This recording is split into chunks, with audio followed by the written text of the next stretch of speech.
Oi, gente, vamos gravar mais um trechinho desse livro, Uma Viagem à Rota da Acupuntura, hoje desvendando os encantos da China. No início do meu passeio turístico, peguei em Guangzhou um trem noturno com cama, tipo leito, para cumprir a primeira etapa da viagem. Durante o dia, eu fazia os passeios e à noite dormia no trem, enquanto me deslocava de um local para o outro. Assim eu dava conta das distâncias e economizava o dinheiro da pousada. Percorri lugares muito interessantes. Na província de Sichuan, fiquei encantado ao visitar o Monte Emei. Com mais de 3.000 metros de altitude, é um dos principais picos do sul da China e a mais alta das 4 montanhas sagradas budistas. No primeiro século da era cristã, lá foi construído o primeiro templo budista da China e é onde está a maior escultura em pedra de Buda, com 71 metros de altura. O caminho que leva ao templo passa por muitas casas humildes feitas de pedra. Era primavera e garoava muito. Na China, costuma chamar aquelas chuvinhas finas de chuva de ameixas, pois coincidem com a floração das ameixeiras. Depois rumamos para Dali, cidade conhecida pelos vários tipos de mármore que produz e que são utilizados principalmente na construção e em objetos de decoração. O nome da cidade em chinês é literalmente Pedra Dali. 20 anos mais tarde, voltei com meus filhos a essa cidade. Eu estava na China a convite da Sociedade Mundial Federativa de Medicina Chinesa, World Federation of Chinese Medicine Societies, para fazer palestras sobre acupuntura como professor convidado. A cidade de Dali situa-se em Yunnan, que é considerada a província mais colorida da China. A província de Yunnan. Localizada no sudoeste do país, a variedade de sua flora, fauna, geografia e cultura de grupos etnolinguísticos,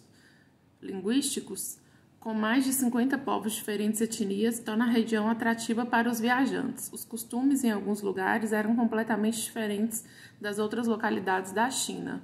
Em uma dessas cidades havia um único dia do ano em que a mulher poderia mostrar o seio esquerdo para o homem.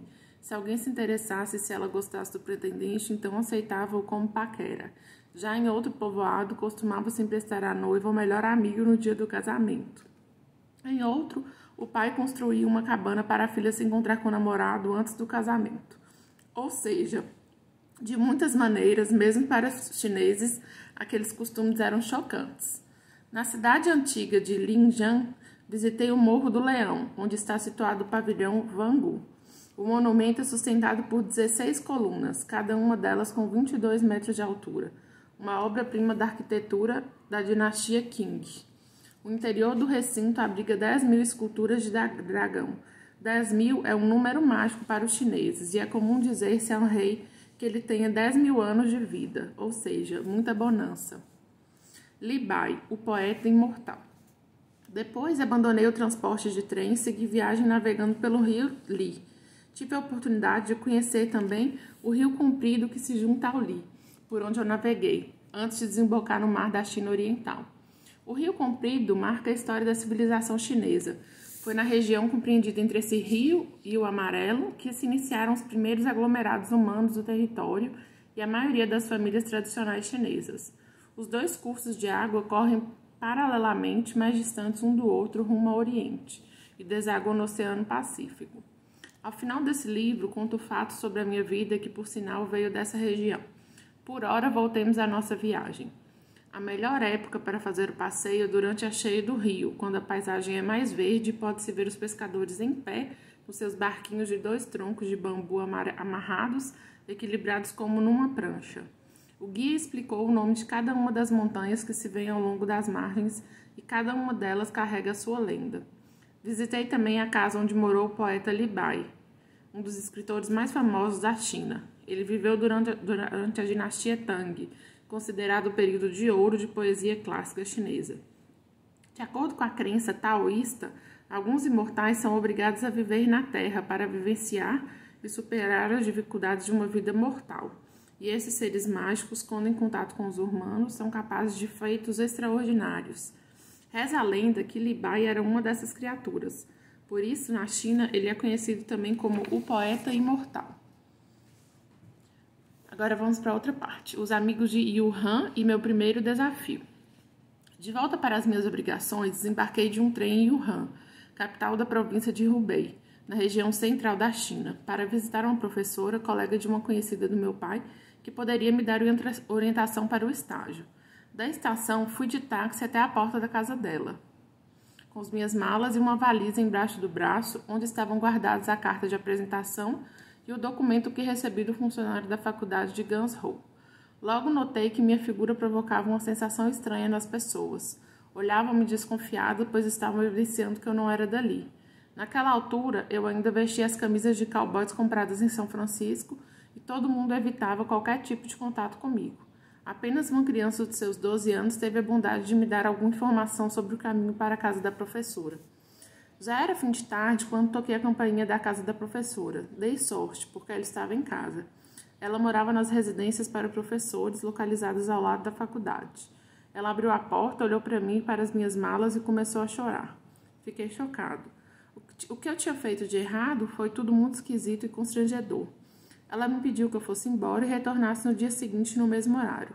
Foi a situação mais esquisita que já vivenciei em minha vida. De qualquer forma, no outro dia, até porque estava bem curioso, voltei à casa dela. As cicatrizes da Revolução Cultural. Ela abriu a porta no dia seguinte, bem mais recomposta, desculpou-se pelo seu comportamento estranho e explicou-me com calma a situação. Se por acaso houvesse qualquer tipo de retrocesso político naquele momento, os chineses não tinham como prever reviravoltas políticas, e minha presença na porta de sua casa poderia causar problemas sérios para ela e sua família. Naturalmente, pedi mil desculpas. Nunca imaginei que a minha figura seria motivo para a condenação de alguém por traição. Ela poderia ser acusada de espionagem para Chiang Kai-shek, mesmo depois de tantos anos de abertura política.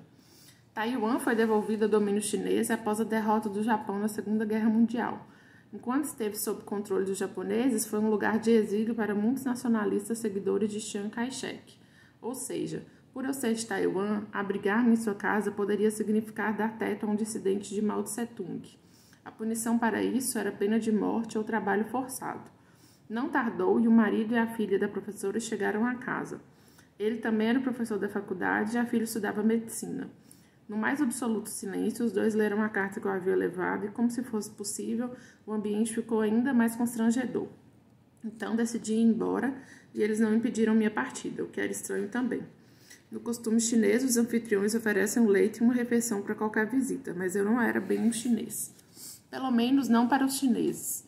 Eles se despediram de mim de forma muito amável e me disseram que ia escrever para os colegas das universidades. Porém, em relação ao pedido de casamento entre mim e sua filha, infelizmente não havia jeito. A moça estava noiva. Eu não entendi nada. O pai da moça, ao ver minha confusão, explicou que na carta a amiga do meu pai também fizera esse pedido. Mas que coisa, de novo! Fiz questão de enfatizar que eu estava ali apenas para me dedicar aos estudos, e não havia coerência nenhuma naquele pedido de casamento. O homem ficou com pena e resolveu me ajudar. Apenas uma faculdade tinha um curso de acupuntura de forma que eu gostaria de estudar, e era justamente aquela segunda universidade que eu visitara em Guns Hole. O diretor da instituição enviou uma carta aos meus novos amigos informando sobre a abertura de um curso de acupuntura e ainda comentou: eu acabei de despachar um banana para Pequim, agora mesmo. Contei àquela família o ocorrido e até o noivo da filha dos meus novos amigos resolveu me ajudar. Na China, antes do casamento, o genro tem o costume de fazer tudo para agradar a sogra. E como o rapaz viu que eu não era concorrente, se dispôs a me ajudar também. Por meio dele, tive o retorno positivo do hospital de Wuhan. Agora vamos dar uma pausa e depois continuamos com mais um trechinho desse capítulo.